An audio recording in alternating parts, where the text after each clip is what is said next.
안녕하십니까. 지산 카센터 지산 전장영입니다. 제가 이 차량 평가사라는 거를 기술 자문을 하면서 이제 그 2년이 넘었어요. 자, 이 차량은 여러분들 다 알다시피 QM6라고 전 국민이 가성비로 제일 좋아하는 경쟁률 많은 차량입니다. 그냥 2천만 원 미만대에서 2022년, 2023년 가솔린, LPG 얘네들을 상당히 많이 좋아하세요. 그래서 많이 물어보고 제일 많이 문의가 요즘에는 많아요. 그만큼 경기가 안 좋다는 얘기겠죠. 얘네들은 장점이 2열 뒷부분 산타페 소렌토보다 좋다고 하는 분들이 많아요. 근데 승차감을 실제 운행을 해보시면 조금 딱딱해요. 하드해요. 이게 막 소프트하게 이렇게 말캉말캉하고 그러진 않아요. 그래서 그런 단점이 좀 있고요. 여러분들이 정비면에서 잘 모르는 것 중에 한 가지가 이 쇼바 마운트가 잘 나가요. 이 안쪽에 있는데 쇼바 마운트가 잘 나간다는 것만 알고 계시면 됩니다. 장마철에 특히 그런 일들이 제일 많았는데 지금도 빈번하게 그런 일들이 발생을 해요. 비 오는 날 이 사이드 미러 얘가 잘 안 접혀요, 전동으로. 그래서 요 밑에 안쪽에다가 구리스를 좀 많이 도포를 해줬었거든요. 요 안쪽에 접히는 부분에. 그러면 잘 접히고 잘 오픈되고 그래요.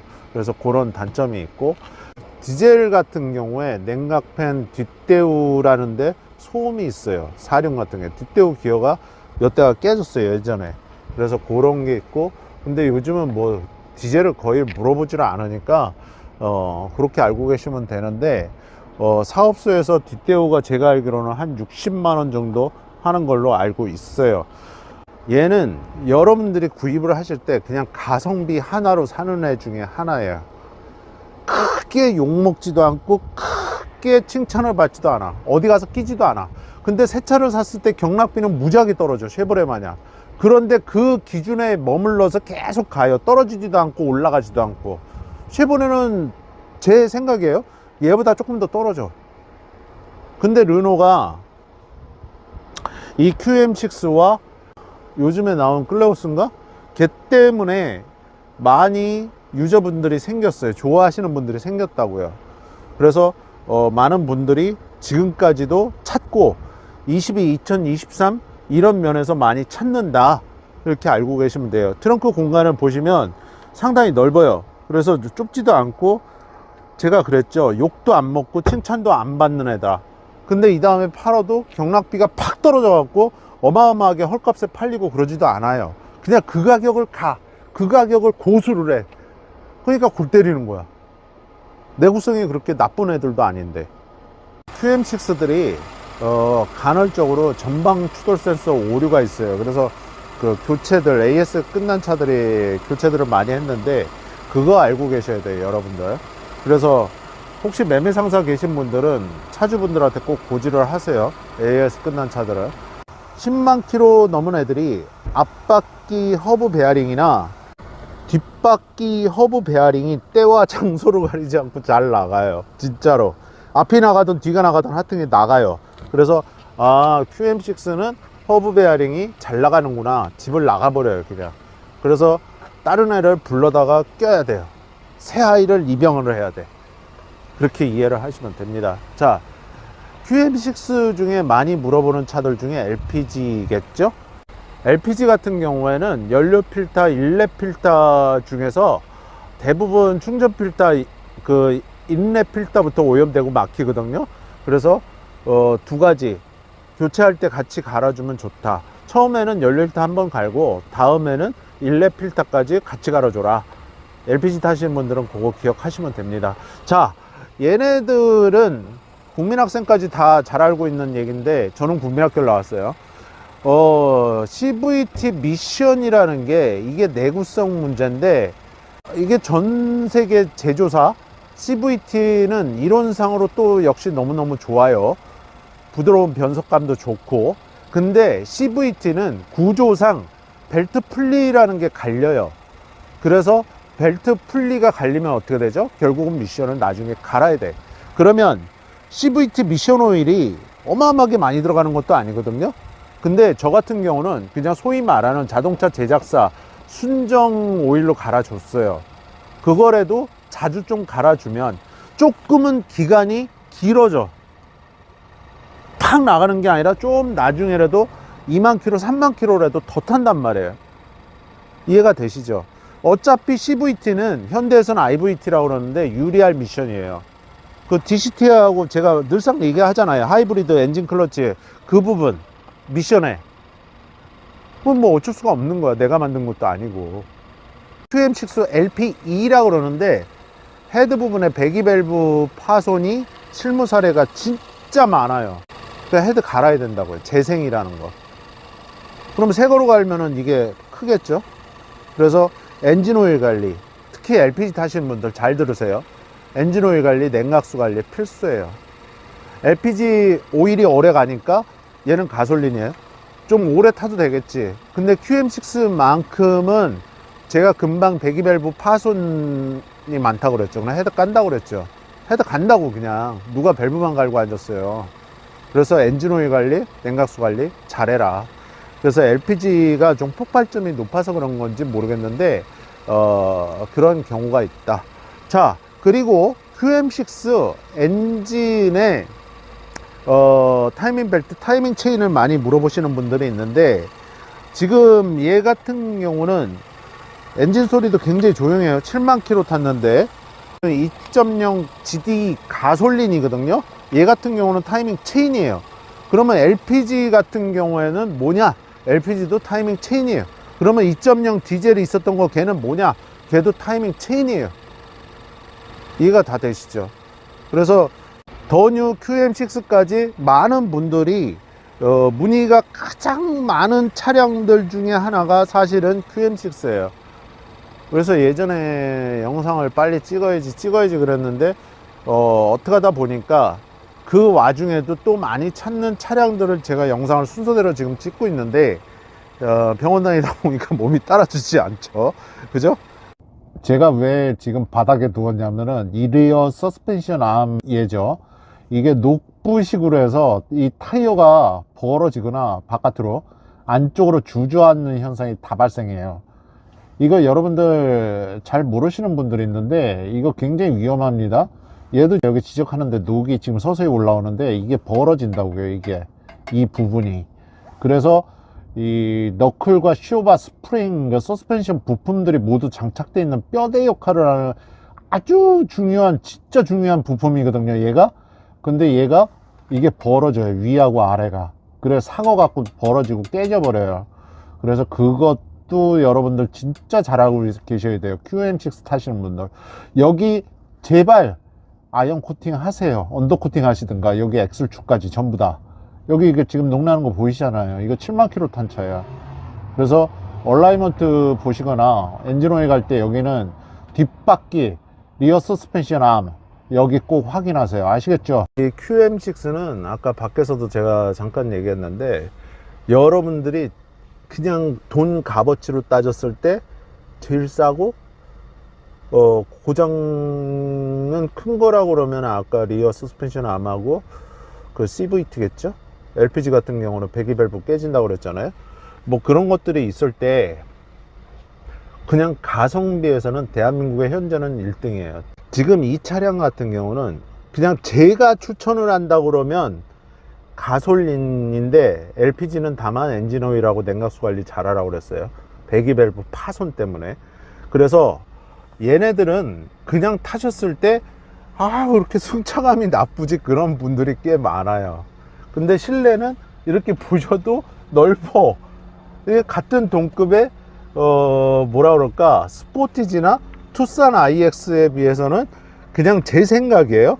제 생각에는 좀 활용도는 좋다 이렇게 생각하시면 되고, 장마철에만 그래요. 장마철에만 이 사이드 뷰 미러가 이게 잘 안 닫히고 잘 안 열려요. 그래서 요 밑에 요 돌아가는 부분, 여기 있는 데다가 또 물그리스를 뿌리든지 뭘 뿌리든지 그러셔야 돼요.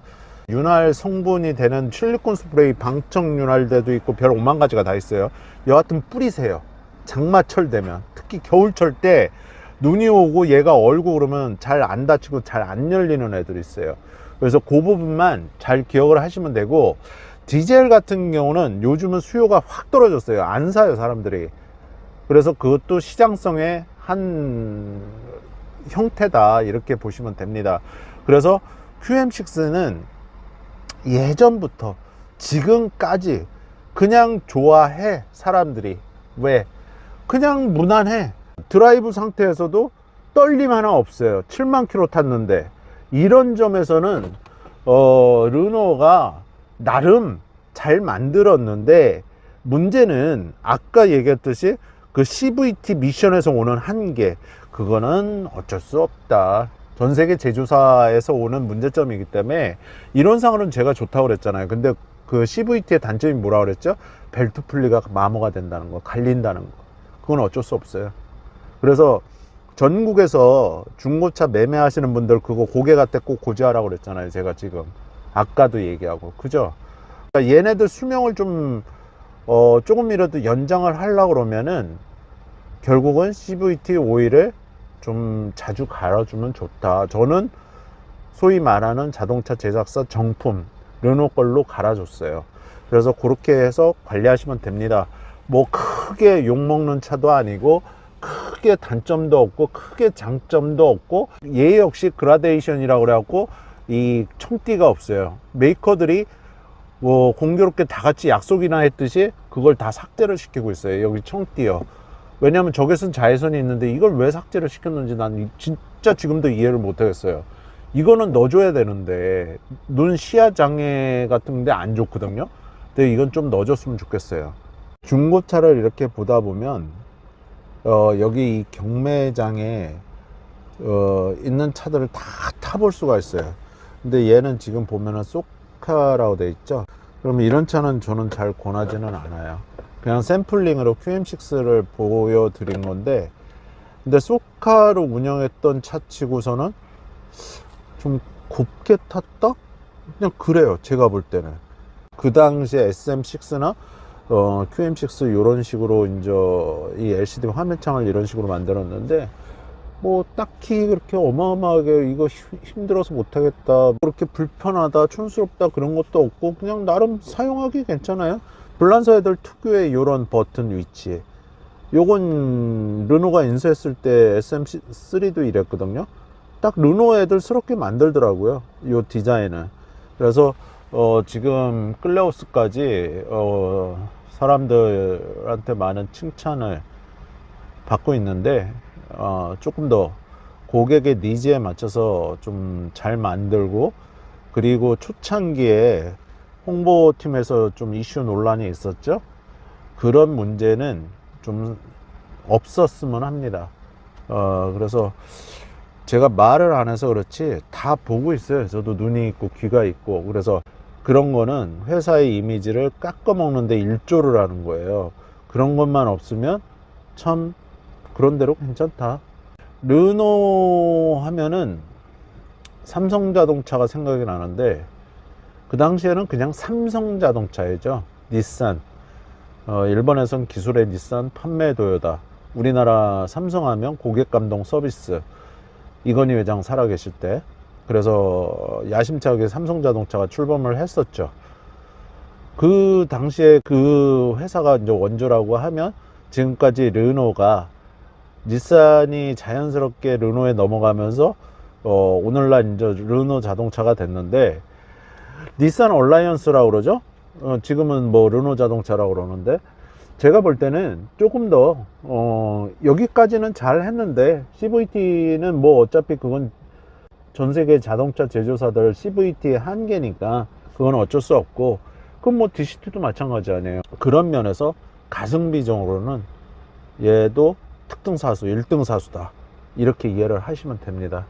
르노가 부품이 좀 비싼 거는 비싸요. 그렇다고 해서 다 비싼 건 아니에요. 쉐보레도 마찬가지고. 근데 이제 이런 현대 기아 자동차들에 비해서 부품 확대가 이렇게 저변화는 돼 있지는 않아요.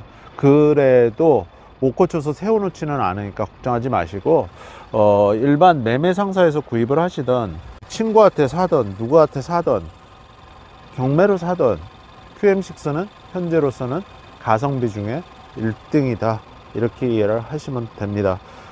크게 욕먹지도 않고 크게 칭찬받지도 않는 그냥 중간 이상 그런 무난한 자동차다, 이렇게 이해를 하시면 됩니다. 여러분들도 좋은 차들 진짜 이렇게 많아요. 아주 그냥 너무너무 많아. 여기로 올 때마다 제가 느끼는 게 대기업들이 이게 중고차 장사를 하는 게 아니라 이게 왜 이렇게 이런 걸 할까, 그런 생각을, 의문을 항상 많이 가져. 혼자서 결론도 많이 내렸는데 그건 뭐 제 결론이니까. 근데 이게 작년에 2600만 대가 넘었어요. 그러다 보면은 점점 차는 많아지게 돼 있어. 그러면 아무리 우리가 얘기할 때 핫바리 차량, 저 밑에 있는 싼 차량이라고 그래도 이렇게 LED가 들어가게 돼요. 그래서 차들은, 좋은 차들이 점점 많아져요. 그래서 여러분들이 원하고 사고 싶은 차들은 널려 있다, 이렇게 보시면 돼요. 그 당시에 내가 타지 못했던 차를 유즈드카, 중고차라는 개념으로 타게 되는 거예요. 그죠? 나의 로망이었던 차를 적은 가격에. 그러니까 그런 것을 잘 이해하시고, 내연기관들은 어마어마하게 바뀌는 게 없어요. 지금은 끼껏 나와봐야 뭐 하이브리드 뭐 이런 건데, 여러분들 입장에서도 적은 돈으로 잘 찾아보면은 얼마든지 좋은 차는 구입할 수가 있어요. 그래서 제가 생각하기에 뭐 동매에서 사라, 소매에서 사라, 그게 아니라 어떤 차를 샀더라도 유지보수를 잘해야 돼. 그러면 유지보수가 비용이 큰 차는 사면 안 돼. 그죠? 이해가 되죠? 쉽게 얘기해서 4천만 원짜리인데 얘는 나중에 600만 원이 깨질 차야. 우리는 보면 알거든. 근데 어떤 차는 4,200이야. 근데 얘는 나중에 깨져봐야 100만 원 깨져. 소모품. 그러면 얘를 사야죠. 200원 더 비싸지만. 근데 대부분 소비자는 뭐를 따지는 줄 알아요? 차량 가격을 따져요. 구입할 때. 근데 나중에 유지 보수할 비용을 생각을 해야 되거든. 그런 면에서 차종 선택을 잘해야 되고, 내가 목적에 맞는 차량을 사야 되는 거예요. 그러면 예산이 딱 정해진단 말이에요. 이해가 다 되시죠? 그래서 오늘 대한민국에서 현재 처음부터 지금까지 핫한, 계속 핫한, 얘는 내년에도 핫할 거예요. 제가 볼 때는. 그래서 QM6, LPG, 가솔린, 디젤, 얘네들에 대해서 말씀을 드렸는데, 디젤은 요즘 거의 문의가 없어요. 그래서 말씀을 거의 안 드렸습니다. 그래서 여러분들이 사고자 하는 차, 좋은 차 가성비 있게 구입 잘 하시길 바라겠습니다. 여러분들 구독과 좋아요, 알림 설정, 멤버십 회원가입, 지상카센터 채널에 항상 응원이 되고 힘이 됩니다. 날씨가 점점 추워지고, 이게 여기가 허벌판이라 더 추워요. 그래서 여러분들도 옷 따뜻하게 입고 다니시고, 감기나 코로나 조심하십시오. 아시겠죠? 다음번 중고차 영상, 좋은 자동차, 가성비 좋은 자동차, 단점은 무엇인가, 장점은 무엇인가, 그거에 대해서 다시 한번 또 말씀드리도록 하겠습니다. 항상 건강하시고 좋은 일들이 가득하시기를 바라겠습니다. 지산 전장영입니다. 고맙습니다.